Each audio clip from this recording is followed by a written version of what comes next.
नमस्कार, हमारे खास शो में आपका स्वागत है। मैं हूं मनीषा गुप्ता और सरकार ने एग्रीकल्चर रिफॉर्म्स को बड़ा पुश किया है। इस हफ्ते कैबिनेट ने एपीएमसी एक्ट में बदलाव करते हुए तो वन नेशन वन मार्केट का रास्ता भी साफ किया है। अब किसान मंडियों में अपनी फसल बेचने के लिए मजबूर नहीं होंगे, बल्कि जहां चाहे वहां अपनी उपज बेच पाएंगे। इसके अलावा एसेंशियल कमोडिटीज एक्ट में भी बदलाव को मंजूरी दे दी है। ये कानून अब सिर्फ अभूतपूर्व हालात में ही लगाया जाएगा।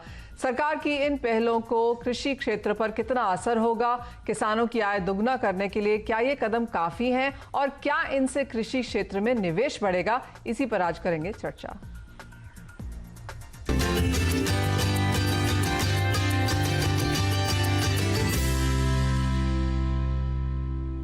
इस खास चर्चा में हमारे साथ जुड़े हैं पूर्व एग्रीकल्चर सचिव सिराज हुसैन, अडानी वेलमार के सीईओ अंशु मालिक और Indian chamber of food and agriculture के चेयरमैन एमजे खान। आप सभी का कार्यक्रम में स्वागत है। सबसे पहले सिराज जी, आपसे ही जानना चाहेंगे, ये हफ्ता काफी महत्वपूर्ण है। अगर हम एग्रीकल्चर रिफॉर्म्स की बात करें, 5-6 बड़े बड़े अहम यहाँ पर फैसले लिए गए हैं। इमीडिएट रिलीफ इसमें से कहाँ पर आपको किसानों को मिलता हुआ दिखता है? क्योंकि जो इमीडिएट फीडबैक है वो यही कहता है कि शायद ट्रेडर्स को और एग्रीकल्चर एज अ सेक्टर को यहाँ पर कुछ फायदा होता हुआ नजर आएगा। ओवरऑल किसानों को बहुत ज्यादा इमीडिएट रिलीफ शायद यहाँ पर नहीं है। आपको क्या लगता है? देखिए, अभी जो ऑर्डिनेंसेस गवर्नमेंट ने इशू करने का फैसला किया है कैबिनेट ने, अभी उन ऑर्डिनेंसेस को पब्लिक डोमेन में नहीं डाला गया है। तो हमारे लिए ये कहना मुश्किल है कि उन ऑर्डिनेंसेस में क्या डिटेल्स आएंगी। लेकिन मुझे लगता है कि ये कहना भी सही नहीं होगा कि उनसे किसानों को कोई फायदा नहीं होगा, क्योंकि अगर किसानों को और ज्यादा ऑप्शन मिलते हैं अपनी प्रोड्यूस को बेचने के लिए, तो मुझे लगता है कि जो दाम किसानों को मिलते हैं उनमें बेहतरी होगी और उनको बेहतर दाम मिलेंगे। तो हम डिटेल्स का इंतजार कर रहे हैं, लेकिन हमारी इनिशियल रिएक्शन ये है कि ये किसानों को फायदा पहुंचाएंगे। मिस्टर मलिक, आपसे जानना चाहेंगे दो चीज़ें जो एक कॉरपोरेट के लिए यहाँ पर काफ़ी पॉजिटिव रह सकती हैं। एक तो ये कि जो एसेंशियल कमोडिटीज़ एक्ट है उसमें से स्टॉक लिमिट निकाल दी गई है काफ़ी सारी कमोडिटीज़ के लिए, और ओवरऑल सप्लाई चेन के लिए अब यहाँ पर स्टॉक लिमिट नहीं है। और दूसरा ये कि अब जो डायरेक्ट खरीदारी है किसान से, उसको काफ़ी ज़्यादा तवज्जो देने की बात की गई है। आप इन दोनों ही स्टेप्स को कैसे देखते हैं? First, this is a very बहुत ही बड़ा कदम है इंडियन एग्रीकल्चर में। आप कहिए ये एक तरफ से opening up of agri business है।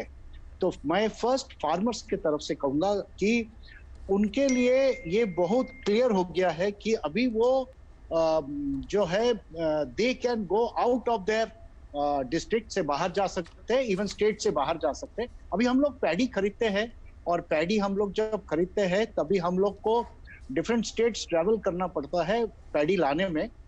हालांकि वो फार्मर अगर डायरेक्ट हम लोग के इधर पहुंचा सकता है तो उसको ज्यादा पैसा मिलेगा।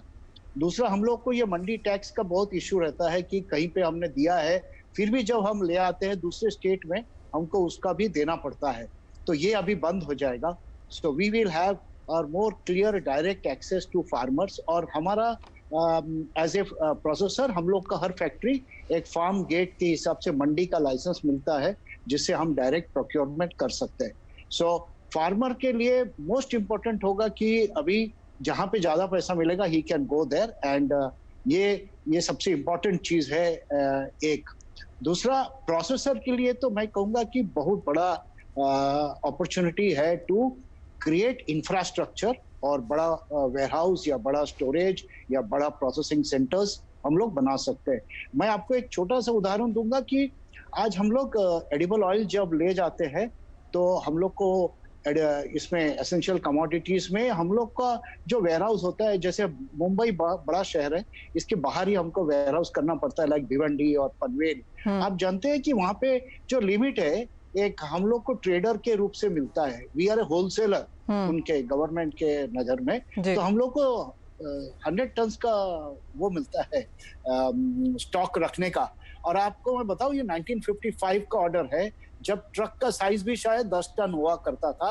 अभी तो एक ट्रक भी 35 टन का ट्रक है जी। तो मैं तो 2 ट्रक 3 ट्रक भेजूंगा तो मैं तो आउट ऑफ स्टॉक हो जाऊंगा, स्टॉक लिमिट के बाहर हो जाऊंगा। एंड ये डर हम लोग को हमेशा लगा रहता है, बिकॉज बीच बीच में ये एसेंशियल कमोडिटीज एक्ट लग जाता है एंड महाराष्ट्र में तो it's a non bailable offence, so it's a very serious issue and हम लोग को हमेशा कम माल से काम चलाना पड़ता था। अभी मैं आपको बताऊं, चना हम लोग खरीद सकते हैं अकोला में, अमरावती में, and I can store now, and मेरा फैक्ट्री हल्दिया में है बेसन का, चना का।